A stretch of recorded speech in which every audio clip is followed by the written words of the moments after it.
everyone. Welcome to another BGG Live. I'm Ashanti Golar, the founder of the Brown Girls Guide to Politics, and I am here with one of my good friends, Erin Wilson, who is National Political Director for the Biden-Harris campaign. I'm just so proud of her, and she carved out some time for us on debate night to chat. And I appreciate that so much. Erin, welcome. Thank you. Longtime fan. Excited to be on the guide tonight. And it's just exciting to have an opportunity to talk to a longtime friend, a DNC alumna, and the founder of the Black Girls Guide and the president of Emerge. I'm just a huge fangirl. So this is a great way to spend debate day. Oh my goodness. So in true BGG fashion, we have to start off by asking you, how did you get involved in politics? You're a Black woman who's the national political director for the Democratic nominee for president. How did this all begin? Sure. So I've always had a calling to public service. I think those of us that do these jobs feel many go back and forth between government and campaigns. And I've always enjoyed being on both sides and started really, really young before I was in college with doing voter registration drives, and civics has always been a passion of mine. And so when I went to college, I did a lot of, anyone that I went to college with can tell you that I used to insist on everyone being registered to vote, doing voter registration drives and getting the mayor to come on campus to talk about the mayor's race. And I just wanted to try everything. I wanted to try state government and the federal government and campaigns. And that has taken me to some really amazing opportunities, to working for United States Senator Bob Casey in Pennsylvania, to getting to meet such wonderful people as yourself at the DNC as Northeast Political Director, going to the Clinton campaign in Pennsylvania in 2016, and then having met many people and interacted with many people, including the vice president himself, that led to open this door for me. And it wasn't really a question for me that Joe Biden was the right candidate at the right time this cycle. He's always been personally important to me as a Pennsylvania resident, with him being from Delaware. So it was an easy call, and this is my dream ticket. Joe Biden and Kamala Harris. This is just so exciting for me. I'm rocking my shirt. Everyone can see it. So it's the presidential debate, but I'm rocking Kamala today. So debates. We were supposed to have 3 debates. That's right. Only 2 debates. So this is going to be the final debate where the American public will be able to hear from both candidates. What are some of the things we're going to see tonight? Because we already know that Trump's attacked the moderator, which should not surprise us, him coming after a brown girl.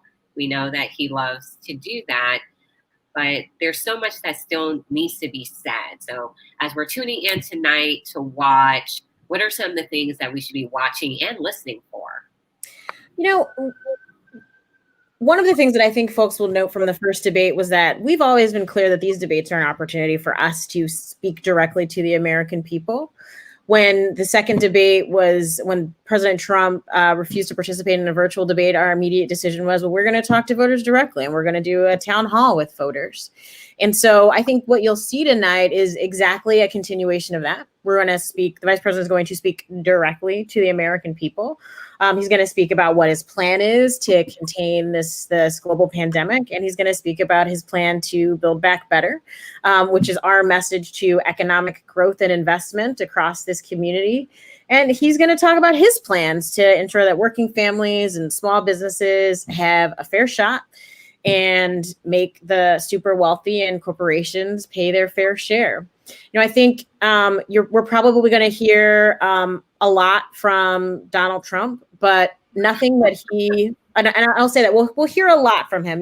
We fully expect that he is going to attack Joe Biden and his family, but we think these attacks continue to backfire on him, despite throwing them time and time. At the first debate, voters resoundingly thought that, we won that debate. And that's just because they're sick and tired of his lies. And nothing that happens is going to change the fact that more than 8 million Americans have been infected by this pandemic.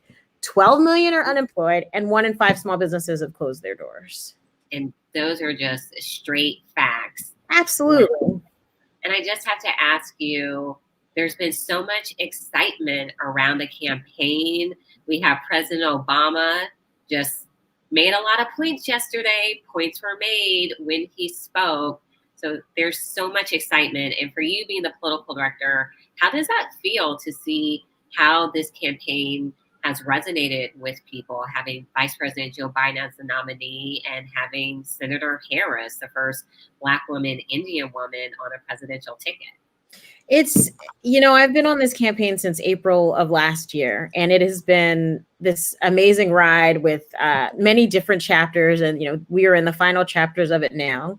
And as political director, I've had the opportunity to work with folks that have been with us from the very beginning, and to see that coalition grow and expand exponentially and diversify in such a beautiful way.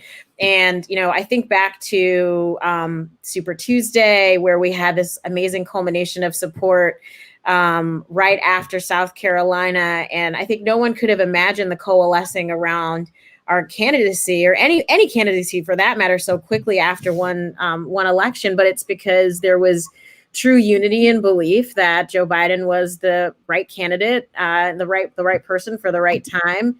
And they believed in him. And we've seen that continue to grow. We've seen Republicans come on board with that. We've seen former generals and national security advisors. And it's been so exciting.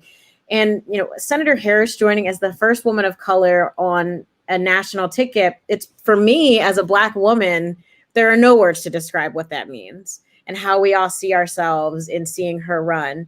And it's been so exciting to see the different ways that everyone has had her back at every iteration. I continue to be personally offended by Senator Perdue's attacks against her name, and attacks that are leveled at her simply because she's a woman and she's a person of color. And our coalition has had her back at every single step of the way, which I would expect nonetheless. But it's been so powerful and exciting to be a part of it. And when Senator Perdue attacked Senator Harris on her name, our AAPI friends and coalition were the first to have her back, and to say that there is underlying racism in the fact that you will diminish an ethnic name by fact that it is simply not a commonly known name, and one that we started the hashtag My Name Is campaign, and it's been one of the most moving one of the most moving pieces we've done this cycle, and a way that has demonstrated the power of individuals to express their concerns and also to stand up for our candidates. It's been really exciting. Our family has grown so much, and to have seen that from day one to where we are now has just been such an amazing experience. The attacks by Senator Perdue, absolutely ridiculous. But the thing that got me is, how to pronounce her name. She's one of your colleagues. So the fact that he just got out in front of this audience and wanted to do what they're doing, just amp up the racism, the othering, you know this woman. We're choosing to disrespect her. Yeah. That is a choice. And that is not, I donated to all of our friends in Georgia that very same day. Donated to Jamie Harrison the same day Lindsey Graham had an abrupt change of turn or change of song for how we should move forward with judicial appointments. And I think we need to say that we need to draw the lines, and we need to show people that this behavior is not acceptable. David Perdue is not the example we want to set for our children. And that is the type of example that Donald Trump is giving permission to. That is leadership in his footsteps right there. And I think what you're going to see tonight is, my expectation is that Donald Trump will continue to try to distract and bully the vice president, and he's going to not take it. He knows how to stand up to a bully. And I think you're going to see that. Our hope is that we could have a cordial dialogue, but our expectation is that Donald Trump will continue to behave in such a way that he has previously. And, thankfully we've seen some rule changes to help with that. But our expectation is that the vice president will be ready to respond appropriately. Absolutely. Just like he did the last time. And so many amazing things are happening with this campaign. You talked about the coalition that you all have been able to build and contrasting with what Donald Trump has done. And there's a new video for the campaign that's come out. I don't know if people have seen it, featuring Jennifer Hudson and Will I Am. You have to see this video. Yes. All the feels, but just hearing his words and knowing this is someone who says the things he truly means. He's not saying it just to win over voters. This is who Joe Biden is. And he's shown us throughout the campaign that, as he said, he's going to be a president for all Americans. And that's something that we totally deserve and something I'm excited for. My absentee ballot has been returned. So I hope other people are doing the same. Yes, Ashanti. That is our message, which is look so beautiful. IWillVote.com. I should have worn my IWillVote.com t-shirt. I still have mine. Yes. So I will vote. I will vote. Yeah. So when Erin and I worked at the DNC in 2014, I went to go do HBCU engagement. I was based out of Atlanta, Georgia, and everything was like, I will vote. And we had our I will vote shirts, and people love those shirts. People ask me where I got mine. So I Will Vote launched in 2014, and it is our one-stop shop for all of your voting needs. If you need to know, are you registered, how to request your absentee ballot, where's your polling location, your early vote location, IWillVote.com is 100% there for each and every one of your voting needs. And so our message to voters is make a plan to vote. Every day is election day. We have a critical mass of states with in-person early voting that's already started. And much of our travel has been oriented around making sure we're connecting with voters on some of those key dates. We were, Senator Harris was in Florida for the start of in-person early voting this week. Dr. Biden was in Pennsylvania for the last day of voter registration. We've been in Texas on the first day of early vote, Arizona on the first day of early vote. And we're making sure that that voters know that they have options this cycle. And the most important thing is to make a plan that you're comfortable with. Absolutely. That voting plan is so key. Erin, we know you have to jump to another engagement because you're a busy woman, and I appreciate you taking the time to chat with the BGG. What are the final things that people can do in the last days of the election to make sure that we bring home a victory for Vice President Joe Biden and Senator Harris?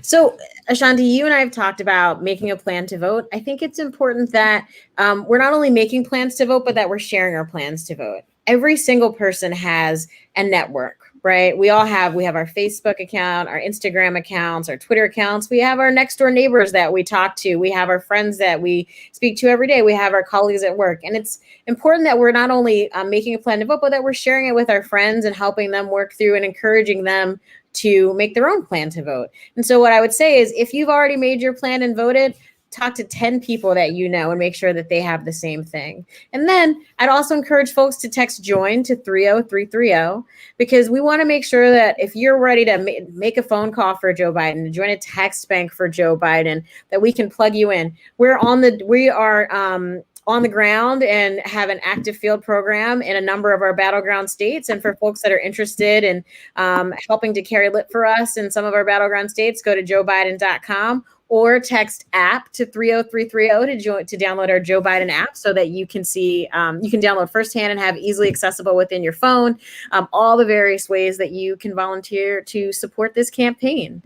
But we're 12 days out.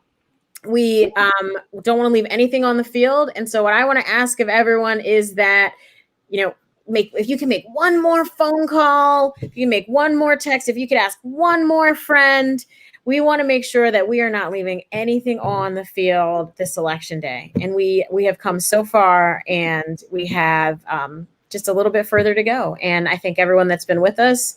And I'm just really excited to see what the vice president has to say to American voters tonight. And I'm looking forward to having a strong win on November 4th. Let's do it. Let's do it. Thank you so much. I appreciate you. I appreciate everyone who tuned in. And don't forget to watch the debate tonight. Thanks for having me. Thank you. Bye, everyone.